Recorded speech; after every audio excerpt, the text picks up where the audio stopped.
Good morning student.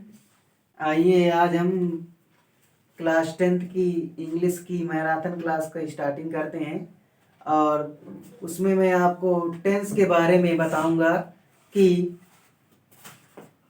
क्योंकि देखिए tense आपका इम्पोर्टेंट चीज़ होता है। बिना टेंस की आपकी कोई भी, आप चाहे एक्टिव पैसिव हो चाहे डायरेक्ट इनडायरेक्ट हो, आप चेंज नहीं कर सकते हैं। क्योंकि अगर आपको ये मालूम होगा कि सब्जेक्ट या ऑब्जेक्ट या वर्ब की पोजीशन क्या है वो, और साथ ही साथ यदि अगर आपको ये मालूम हो कि किस टेंस में कौन से हेल्पिंग वर्ब होती है, तो आप बड़े आसानी से उसको पता कर सकते हैं कि वो टेंस किस टेंस में चेंज होगा।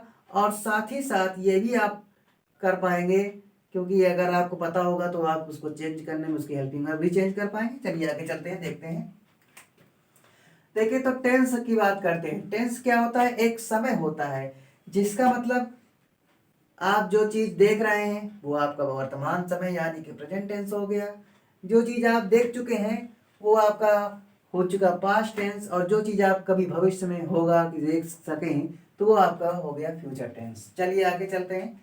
तो देखिए टेंस के 3 पार्ट हैं, प्रेजेंट पास्ट फ्यूचर। तीनों टेंस के देखिए 4 पार्ट मेन हैं आपके, जो है निम्नवत हैं। Indefinite, indefinite continuous, perfect, perfect continuous.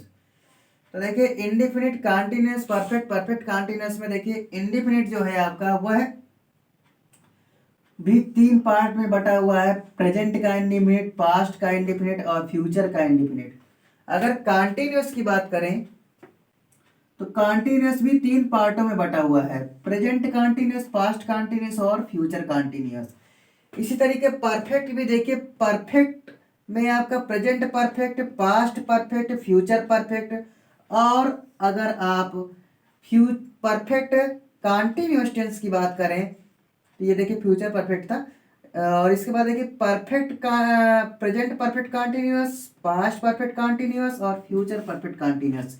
तीन तीन तीन तीन सब के पार्ट हैं। तो ध्यान से देखिए 1 2 3 4 5 6 7 8 9 10 11 12, टोटल आपके टेंसों की संख्या 12 है, जिनकी आपको हेल्पिंग वर्ब, मेन वर्ब समझनी है, याद रखनी है कि कहां पर कौन सी हेल्पिंग वर्ब और मेन वर्ब लगेगी। तो देखिए सबसे पहले इनको समझने से पहले हमें 3 तरीके के सेंटेंस मालूम होने चाहिए। एक अफर्मेटिव, दूसरा निगेटिव और तीसरा इंट्रोगेटिव। इनके मैं आपको एग्जाम्पल बता रहा हूं। देखिए यहाँ पे लिखा है ही रीड्स द बुक।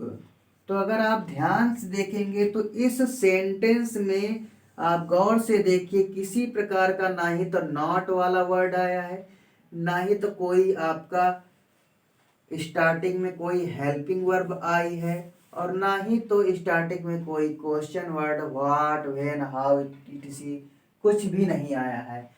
और लास्ट में देखिए फुल स्टॉप लगा हुआ है, जो यह इंडिकेट करता है कि यह सेंटेंस आपका अफर्मेटिव सेंटेंस है।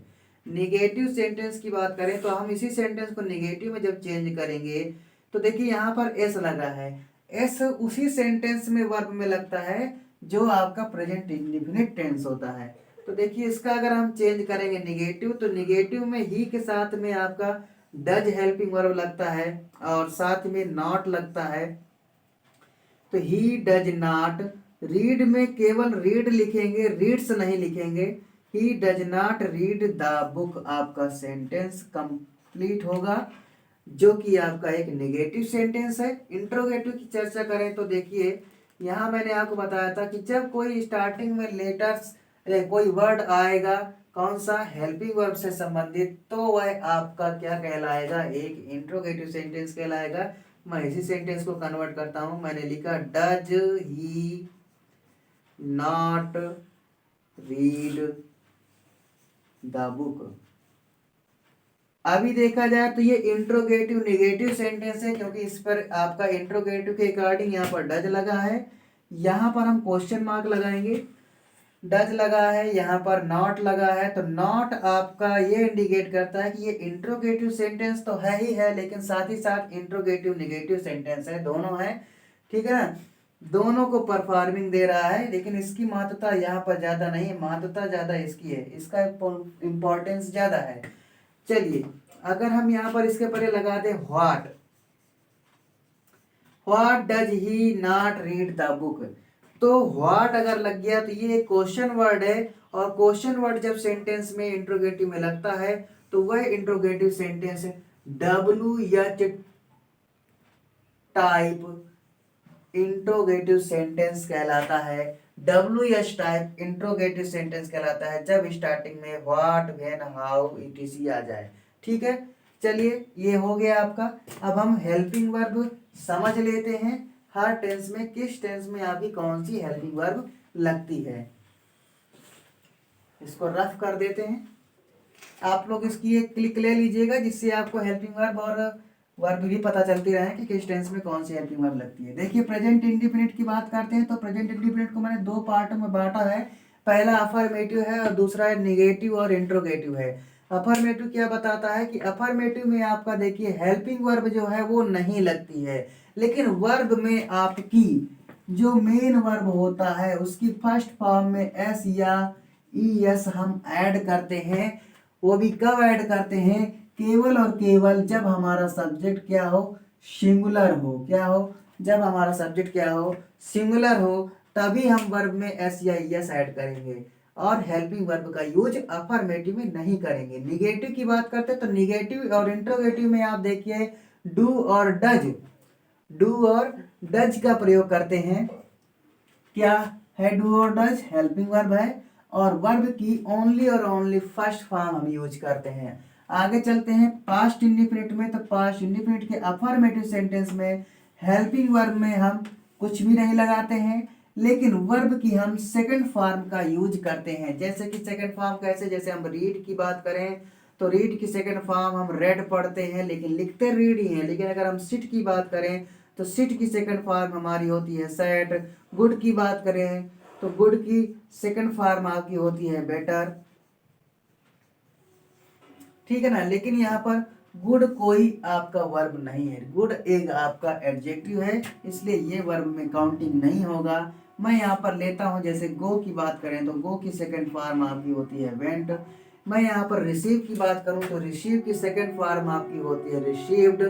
ठीक है ना, तो रिसीव्ड हो या रेड हो या सैड हो या आपका हो वेंट हो, तो ये आपके वर्ब की सेकंड फॉर्म ओनली आपके पास्ट इंडेफिनिट टेंस में लगते हैं और वो भी अफर्मेटिव सेंटेंस में आते हैं। नेगेटिव और इंट्रोगेटिव की बात करें तो वहाँ पर हेल्पिंग वर्ब आपका डिड लगता है और साथ ही साथ वर्ब की फर्स्ट फॉर्म का यूज करते हैं। आगे चलते हैं कंटिन्यूअस की। अच्छा, फ्यूचर इंडेफिनिट रह गया। देखिए फ्यूचर इंडेफिनिट में आपका वर्ब में फर्स्ट फॉर्म लगाते हैं, लेकिन हेल्पिंग वर्ब की बात करें तो शैल और विल का प्रयोग करते हैं।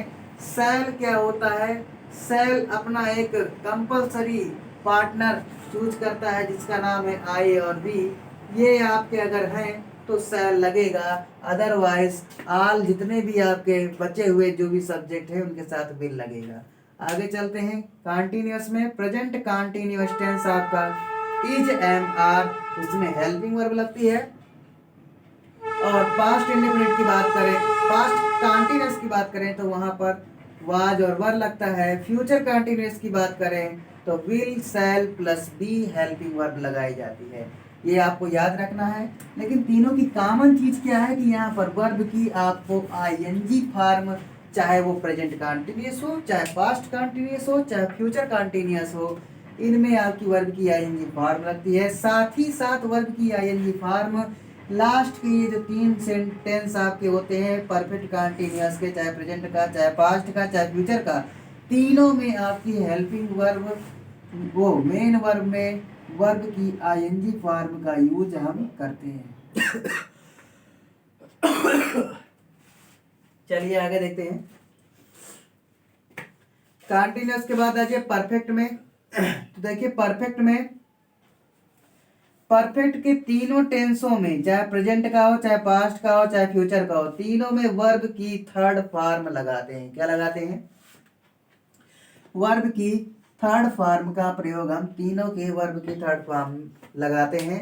अगर तीनों की बात करी जाए तो तीनों में देखिए प्रेजेंट परफेक्ट में हैज और हैव हेल्पिंग वर्ब लगाते हैं, पास्ट में हैड हेल्पिंग वर्ब लगाते हैं और देखिए फ्यूचर परफेक्ट में हम विल और शैल हैव लगाते हैं।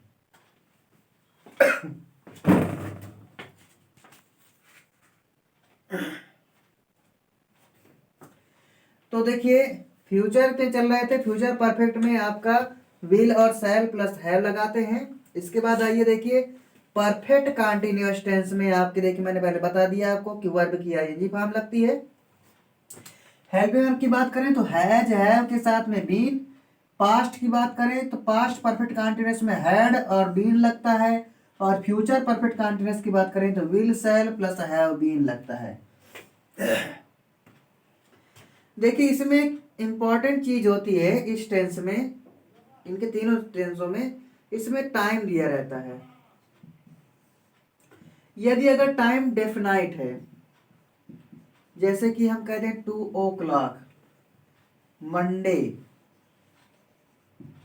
2012, तो ये टाइमिंग क्या है, एक डेफिनाइट टाइम है। तो इसके लिए हम वहां पर सिंस का यूज करते हैं सेंटेंस को कन्वर्ट करने के लिए। लेकिन अगर हमारा टाइम इनडेफिनाइट है, अगर हमारा टाइम इनडेफिनाइट है,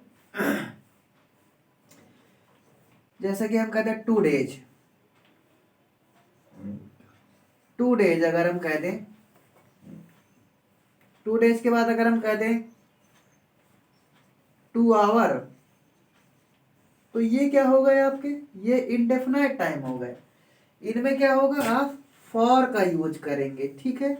तो इस तरीके से आपको इनको कन्वर्ट करना है। आपको स्ट्रक्चर सभी के मालूम होंगे, और आप सभी लोग आगे की वीडियो में एक्टिव पैसिव वॉइस चलेगा, उसको ध्यान से देखिएगा। तब तक के लिए धन्यवाद।